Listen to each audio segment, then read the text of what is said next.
teman-teman. Kami dari kelompok Abu akan mempresentasikan hasil diskusi kami tentang reproduksi virus atau bakteorifag. Nah, di reproduksi virus atau bakteorifag ada dua siklus. Yang pertama ada siklus litik dan yang kedua ada siklus sistogenik. Nah, sebelum kita masuk ke tahap-tahapnya, kita harus mengetahui apa sih pengertiannya. Nah, pengertian siklus litik akan dijelaskan oleh Rena Sabo. Siklus litik yaitu replikasi virus yang disertai matinya sel inang setelah terbentuk anakan virus baru.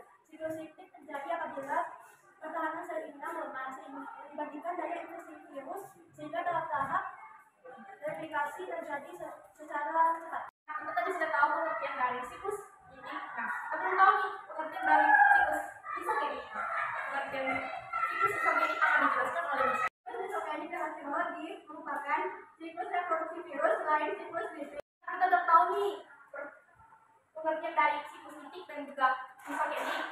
Nah, kita langsung masuk ke tahap-tahapnya ya. Pertama ada siklus litik. Dan di dalam siklus litik, pertama mereka akan melakukan tahap pertama yaitu pelekatan atau penempelan atau juga disebut dengan attachment, yaitu KD melekat pada suatu bakteri. Setelah melakukan pelekatan atau penempelan, mereka akan melakukan tahap kedua yaitu tahap penetrasi DNA atau yang disebut dengan penetration DNA. KD masukkan ke dalam sel inang. Setelah masukkan KD ke dalam sel inang, selanjutnya mereka akan melakukan tahap ketiga yaitu tahap replikasi dan sintesis. Sel membuat komponen virus. Nah, mereka akan membuat replika atau buktikan mereka sehingga mereka jadi banyak, namun belum utuh. Untuk mengumpulkannya, mereka lanjut ke tahap selanjutnya yaitu tahap rakitan atau assembly.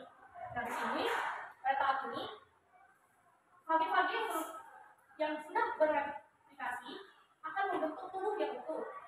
Jadi, ketika dia keluar atau melakukan tahap pelepasan, sudah dalam keadaan utuh dan tidak ada bagian tubuh yang terhilang. Nah, setelah melakukan perakitan, tahap terakhir mereka akan melakukan tahap pemakaran yang diikuti tahap pelepasan, yaitu partikel virus yang utuh dan sel inang yang pecah. Ketika sel inang pecah, virus-virus yang sudah terbentuk akan keluar dari sel inang tersebut dan akan mencari sel inang baru untuk melakukan reproduksi kembali. Nah, setelah kita sudah tahu nih tahap siklus litik, nah selanjutnya ada tahap isogenik. Yang pertama sama seperti siklus litik, yaitu tahap pelekatan atau penempelan atau disebut dengan attachment, yaitu fagi melekat pada suatu bakteri. Nah, setelah melakukan pelekatan, dia juga sama melakukan penetrasi DNA, yaitu fagi dimasukkan ke dalam sel inang.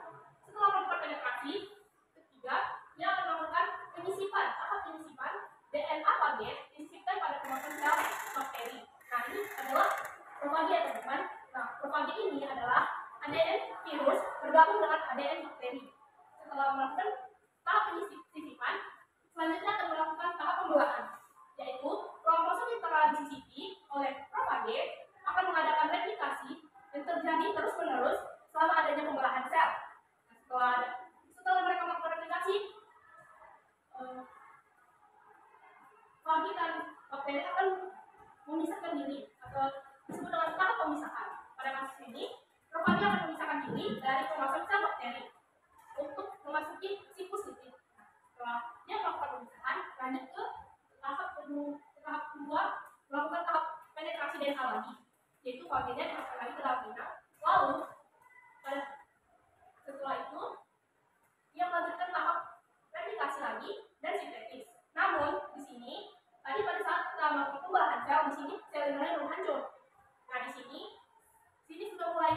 sudah dihancurkan sel inangnya dan berpecah-pecah menjadi bagian-bagian yang belum utuh. Lalu kembali masuk kepada tahap perakitan atau assembly, yaitu fagi-fagi yang belum utuh atau belum disempurnakan dirakit, lalu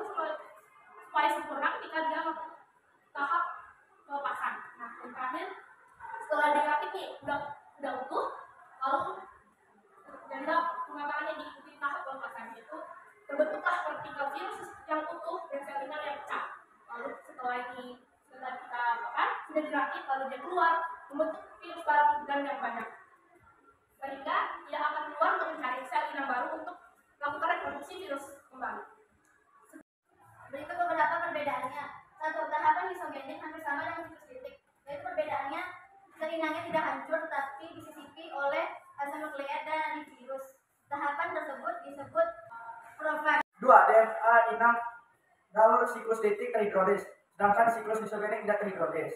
Ketiga, waktu siklus litik lebih singkat daripada siklus isogenik. Kembali.